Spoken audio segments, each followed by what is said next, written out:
시청자 여러분, 정치의 겉과 속을 분석합니다. 정치분석가 박현우입니다.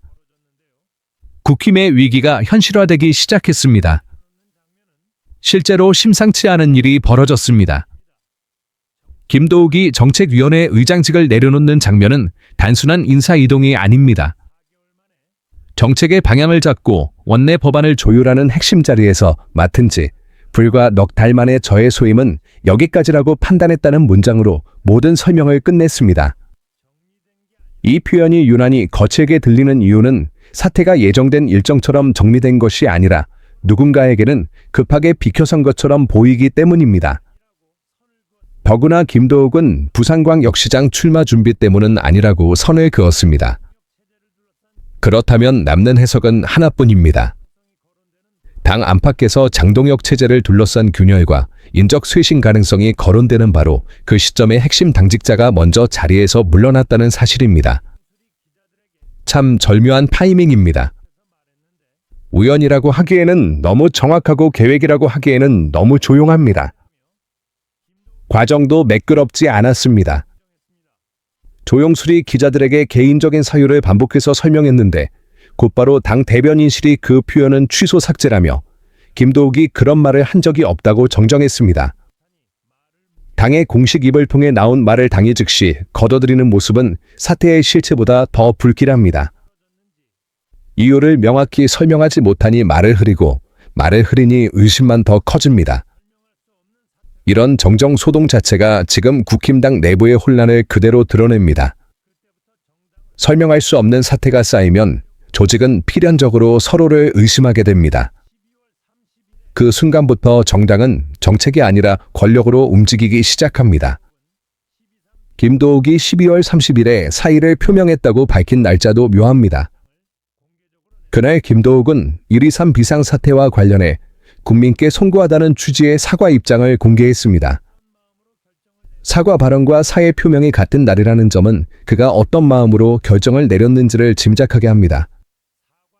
사과를 말한 사람이 스스로 물러난 것인지 사과를 말한 사람이 물러나야 하는 분위기가 조성된 것인지 이 둘의 차이는 하늘과 땅입니다. 사과가 책임의 시작이 아니라 퇴장의 신호라면 누가 다시 사과하려 들겠습니까? 김도욱은 장동혁이 변화와 쇄신책을 준비하는 것으로 알고 있다고 말했습니다. 그런데 그 쇄신의 첫 장면이 사과를 입에 올린 주요 당직자의 퇴장이라면 그 쇄신은 국민을 향한 쇄신이 아니라 내부 권력 정리를 위한 쇄신으로 보일 수밖에 없습니다. 국힘당이 이날 마무리했다고 밝힌 중앙윤리위원회 구성도 같은 흐름 위에 있습니다. 7명의 윤리위원을 임명하고 그 안에서 호선으로 위원장과 부위원장을 뽑겠다고 했으며 공정성과 객관성을 담보하겠다는 말도 덧붙였습니다. 그러나 정작 윤리위원들의 이름은 민감하다는 이유로 공개하지 않았습니다. 윤리를 다루는 기구가 명단 공개를 미루는 장면에서 국민이 떠올리는 것은 엄정함이 아니라 통제의 가능성이 큽니다. 윤리는 정당의 양심을 보여주는 창이어야 합니다. 창을 가려놓고 공정하다고 말하면 그 공정은 절차가 아니라 구호로 전락합니다. 보이지 않는 윤리는 늘 가장 잘 보이는 사람만 겨냥해왔습니다. 이 시점에 윤리위가 본격 가동될 경우 한동훈을 겨냥한 징계 논의가 빠르게 진행될 것이라는 전망도 나옵니다. 당무감사위원회가 당원 게시판 문제로 징계를 권고했다는 흐름 역시 이미 형성돼 있습니다. 국힘당이 지금 해야 할 일은 분열을 봉합하는 것이 아니라 국민 앞에서 최소한의 책임을 세우는 일입니다. 그러나 국힘당의 움직임은 정반대로 향합니다. 책임의 문제는 회피하고 내부 경쟁자를 관리하는 장치만 세우는 듯한 인상을 줍니다. 이런 장면은 낯설지 않습니다. 권력이 흔들릴수록 윤리와 규율이 호출되고 그 규율은 대개 약한 쪽을 치는 도구로 사용돼 왔습니다. 장동혁이 취임 첫날 꺼낸 말도 비슷합니다. 정치의 기본으로 돌아가겠다. 국민이 나라의 근본이고 주인이다. 말이 아니라 행동으로 보여주겠다는 표현은 매끈합니다. 당명 개정, 정강정책 문구 수정, 기본소득 문구 삭제 검토, 특보단 구성, 인재영입위원회 구성, 매달 현장 방문 같은 메뉴도 나열됩니다. 문제는 그 메뉴가 국민이 묻는 질문과 엇갈린다는 점입니다. 국힘당이 국민에게 가장 먼저 답해야 할 것은 포장지가 아닙니다. 1.23 비상사태라는 폭력 앞에서 무엇을 반성했고 윤석열과 어디까지 절연할 것인지, 그리고 그 절연을 말이 아니라 행동으로 어떻게 보여줄 것인지입니다. 그런데 장동혁은 이런 질문을 정치적 의도가 깔린 불쾌한 질문처럼 받아들였다고 전해집니다. 국민의 불안은 의도라 하고 권력의 계산은 원칙이라 부르는 순간 정치의 언어는 뒤집힙니다.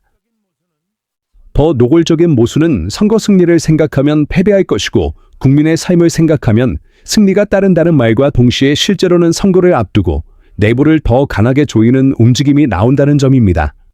지방선거 경선 규칙으로 거론되는 당원 투표 70%, 여론조사 30% 같은 구상도 갈등의 불씨입니다. 외연 확장을 말하면서 내적 결속만 강화하는 규칙이 강조되면 그 확장은 마을 담장을 넘지 못합니다. 양양자도 방송 인터뷰에서 중도 확장을 목표로 전략을 찾아야 한다고 말했습니다. 그러나 장동혁의 방향은 중도 확장보다는 강성 지지층 결집에 더 가까워 보입니다. 그래서 국힘당 내부에서도 변화라는 단어는 점점 공허해집니다. 김도욱 사태를 다시 보면 그 공허함은 더 또렷해집니다.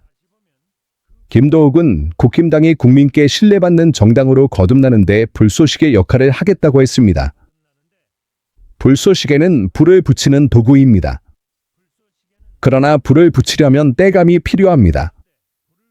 지금 국힘당이 쌓아 올리는 것은 떼감이 아니라 방화벽처럼 보입니다.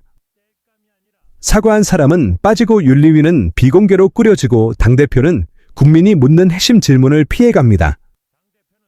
이 조합에서 변화라는 단어는 마술 주문처럼 반복될 뿐 현실은 조금도 움직이지 않습니다.